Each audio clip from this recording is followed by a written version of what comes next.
Hello, everyone, and welcome back to Noxcast, your Equinox News Recap podcast. I'm your host, Nathan Hope. I'm the managing executive editor of the Equinox. And I'm Chloe Erno, the news editor. And today we're joined by Serena, our copy editor. Hi, thank you guys for having me. Thanks for coming on. So you've been on the U-board for a little bit now as copy editor. Before that, you were a staff writer, primarily doing stories in the student life section, which you still kind of gravitate towards. If you want to talk a little bit about sort of what got you interested in the Equinox and sort of what you do as part of your job.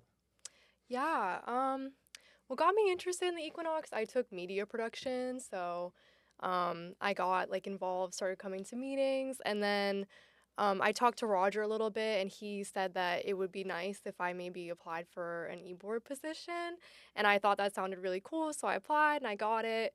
And what I do now is as copy editor, really my main role is to I look over the whole paper each week and I adjust spelling. I sometimes restructure. Basically, my job is to just make sure it reads well and correctly.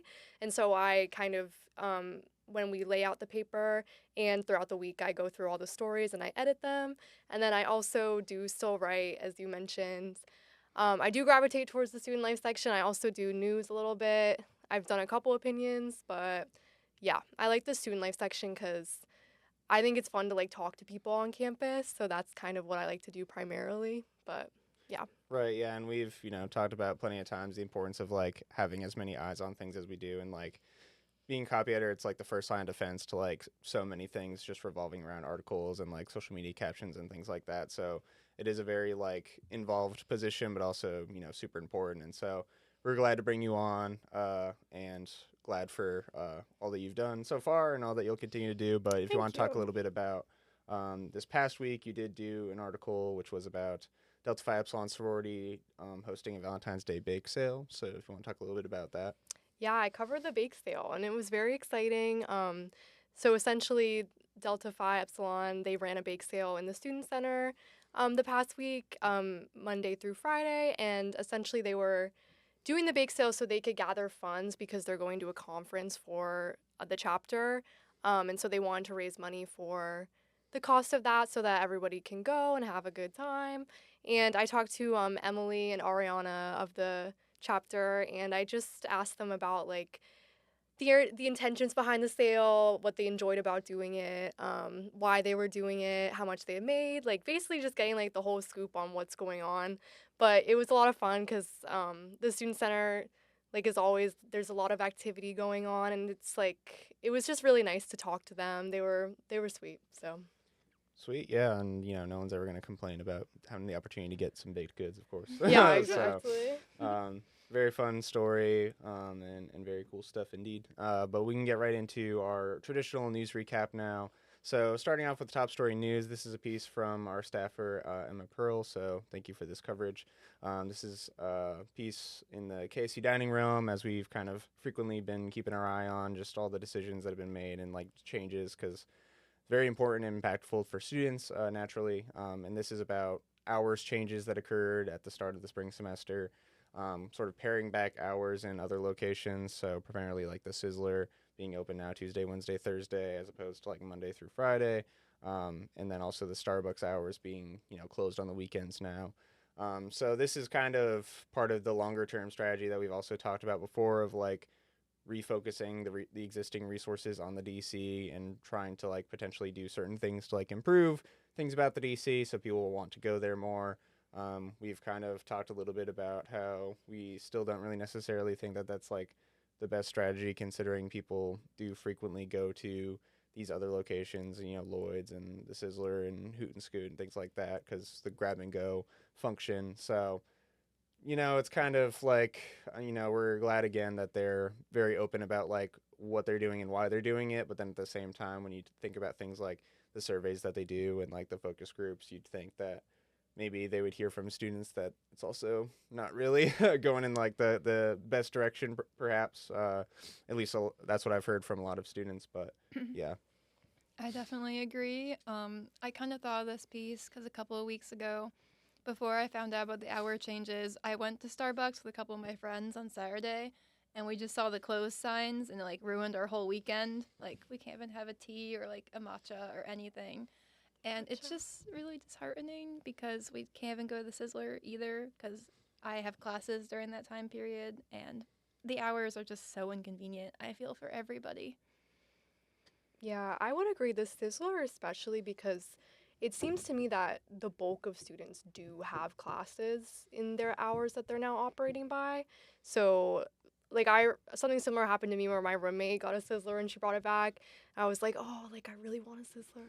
And then I looked it up on Boost and they were closed, and I was like, well, rats. And I mean, to second what you said, Nate, like personally, I'm an outlier. I actually do enjoy the DC, but I've never spoken to like another student that like says so as passionately. So I feel like, um, and in the article, Emma talks to students and they didn't really give positive responses as well. I think a lot of people prefer the other options. So yeah.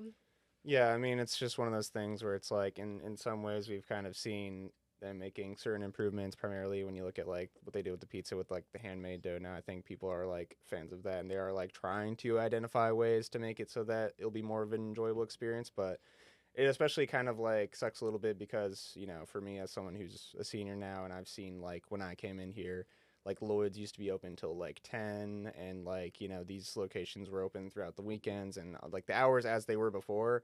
I've seen them in a much better place, and now with everything being so reduced, I really feel for students who are definitely, students who are on campus especially. But like, for the students coming in maybe next year, this will probably just be the new normal, and they will never have known anything different. So, for them, it might not hit as hard, but for those who kind of knew what it was like before, I think it's going to be kind of not the best thing. But I guess everything takes some adjustment, and hopefully down the line, if we can get some funding back to higher education, then a lot of these things will be improved. But we'll see. Um, True. but with that being said, we can move on to the top story in region and state, which kind of coincides with an editorial we did. A lot of news in the past like month from various outlets, locally and just statewide, about what's been going on with car vehicle inspections. The state moved to get rid of them. They passed a law that said you don't need to get your car inspected. So if you don't know, that's basically you take your car to like a dealership or like an auto shop, and they plug like a device into your car that runs through a bunch of checks to make sure that it's operating safely and as it should. There's like an emissions aspect too to make sure that it's not emitting more than it should, and it's kind of in compliance with like federal environmental regulations, things like that.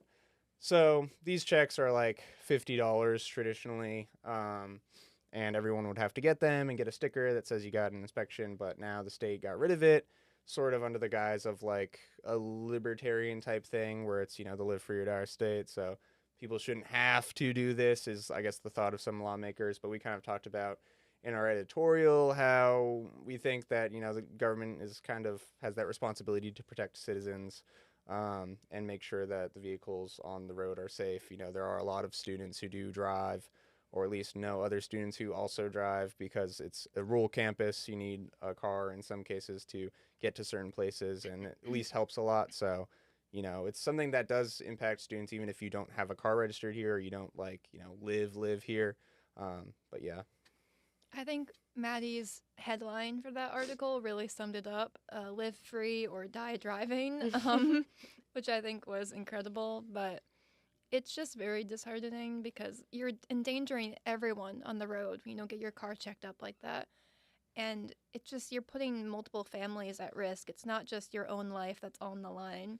And it should be regulated by the state. It should be regulated by the government to make sure people are being safe on the roads, because these are large vehicles that can kill someone, whether that be a bystander or another driver, and there should be safety precautions for that. Yeah, I remember we were discussing it during the meeting. I was like, I had to ask you, like, Nate, like, why exactly was this even like brought about? Because to me, it does just seem kind of obvious. And like, I remember at the meeting, it was said, like, what really is the purpose of government if not to protect its citizens? And it feels as though like car inspections are kind of like the first line of defense for protecting people on the road, other than like safe driving, obviously. But it is just kind of like one of those things that really makes you think about like what exactly are the priorities of our government if not to enact things and keep things stable like this that protect people on a daily basis, especially living in New Hampshire where we are very dependent on cars because we are such a rural state. Like maybe this issue would definitely look different in another state that's less rural than we are, but we rely on cars so heavily, so I feel as though it's kind of something that should be taken seriously, I guess. So, yeah. No, yeah, definitely. And a big aspect, especially when you're looking at this story in Regent State from Noah Diedrich at the Sentinel, is talking about the confusion of enforcement because now without car inspections, we still have things in the state law that say your car has to be safe in these ways, but we don't have an inspection to check that. So if you get pulled over now, cops can kind of check, oh, are your tires where they should be? Do you have like an obvious defect that needs to be addressed? Because the law still needs to be enforced in some way, but now you're kind of adding more onto the plates of law enforcement and kind of just creating an issue. And then also there's been a lawsuit, of course, because of the non-compliance with the federal environmental regulations and the vendor for state car inspections, or the former vendor suing the state over the law. And so there's confusion as to whether we're getting rid of them actually, or if the lawsuit is going to be successful or they're going to be reinstated. And the whole thing has just left everyone kind of not knowing what's going on. So either way, even if you are on the side of getting rid of them, it seems like not the best. It's not really going in a great direction right now because no one really knows for sure how that's going to turn out. But I guess we'll keep an eye on it. And with that being said, we'll move on to top story in student life, which is coverage of an annual event that happens that's primarily sponsored by the Eco Reps, but is also a collaboration with Thrifty Owl, the sustainability office. And this is the Share the Love clothing swap event. So this is coverage from Justin with photos from our staffer Liam. And it talks about just, people that came out to the event, people who organized the event, what's the importance of it. Just being able to have like a resource for students where, if you have clothes that you want to give up and give to someone else who might need them, and then you need clothes yourself, then you can go there and sort of take what you need, give what you can type thing. So it's kind of putting into practice a lot of what like the eco reps would talk about in terms of like environmental advocacy and just like a small way to sort of show what they're about, I guess. I wasn't able to attend the clothing swap because I was at the commission meeting, which ran from the same time. But I got to go to the Thrifty Owl afterwards, actually. And it was really nice to see like how many empty shelves there were. It was very clear that there was a good amount that was taken from the students. And it's really nice that they have the opportunity to just go down there and take those opportunities for themselves. And I just think it's incredible. And I think it's great that a lot of students donate as well. Yeah, I second that. I actually covered this event in student life section last semester. And I will say when I covered it, it seems as though there were less people participating than this semester. So it's really good to see like growth in that.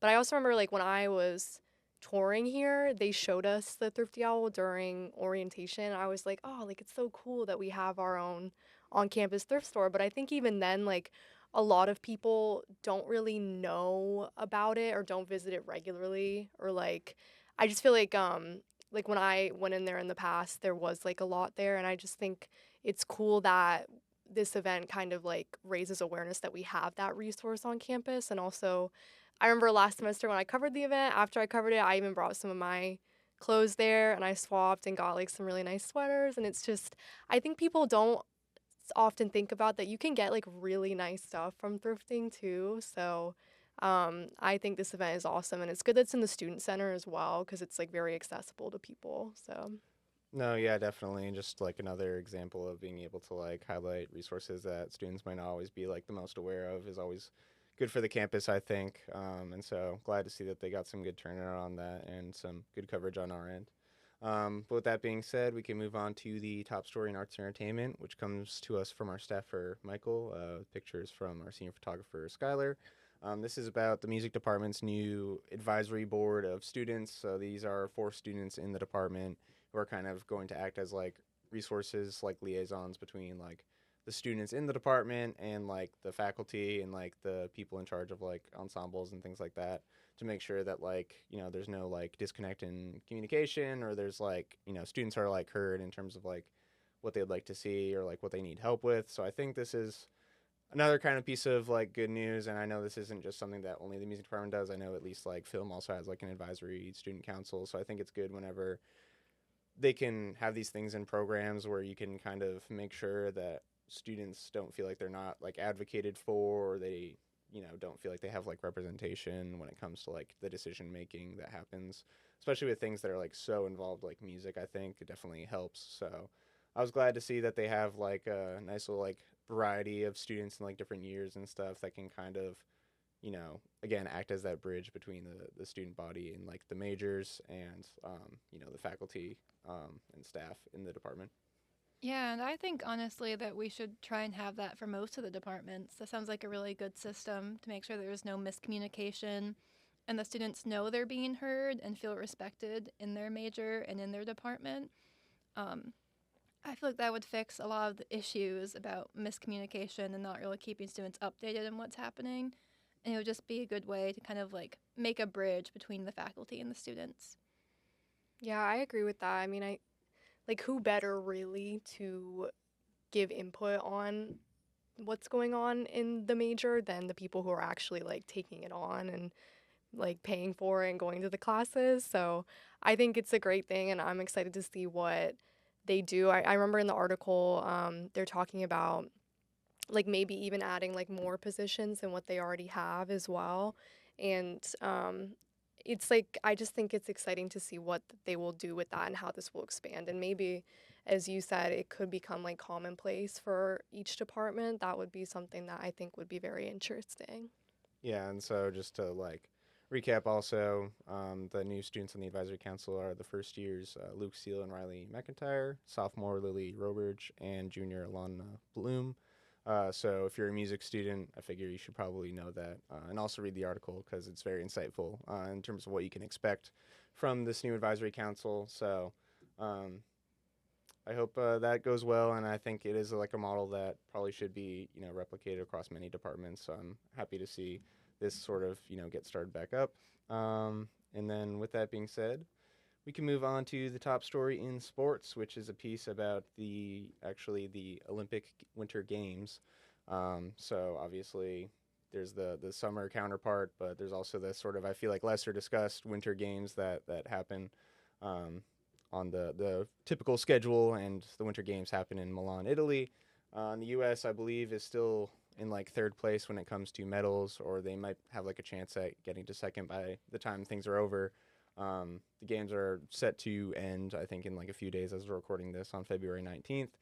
But I think it's a nice thing to just like sort of try to update students on, because it's not something you might pay super close attention to, but even those who are less like sports or like athletic inclined when it comes to like your viewing habits, I personally like whenever the Olympics are going on. I think it's like a good thing to just like throw on the TV where you don't need to pay super close attention, but you could still see like cool stuff happening, especially when it comes to like figure skating and stuff like that, which I think is like a really like kind of beautiful sport. So I am a fan of the Olympics, and I think everyone should just check out this article from our staffer Frank here to get an idea of where the U.S. stands and sort of what's going on with the games this year.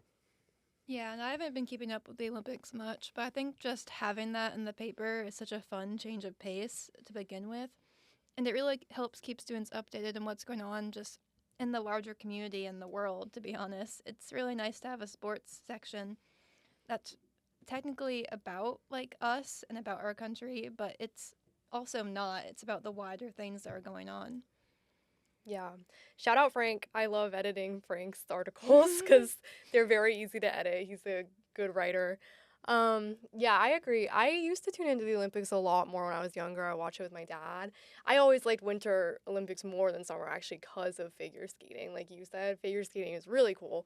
But I also think it's so interesting, the Olympics specifically, because it's a sports event, but also like how politics tie into it. Because I've seen so much, especially like now with like politicians are always discussing the Olympics and maybe certain contenders, and like because it's a international like thing that many countries participate in, it's like I just think it's very interesting from a sports perspective and kind of a policy perspective as well. Like I think like anyone can sort of gain something from it and like tuning into it, but yeah, I think it's good to have that in the paper as well because it details what's going on in the games right now. Maybe if you haven't been paying as much attention, you want to jump into it now, you can read the article and catch up. So Yeah, definitely. But that concludes our recap. But before just doing the traditional outro, I did want to mention that it's once this gets posted on February 20th, it will be just a little over 2 weeks out from our second annual Media Org Madness event, which, if you're not familiar, is a huge collaboration between us and several different student organizations, media organizations here on campus. And I'm really excited for it. We already released one promo video for it, but it's going to be a really good time this year. There's going to be student organization tabling. There's going to be food. There's going to be drinks. There's going to be games at each organization tabling. Dress to impress. Yeah. And the headlining event, the Dress to Impress contest, which I'm just so excited for.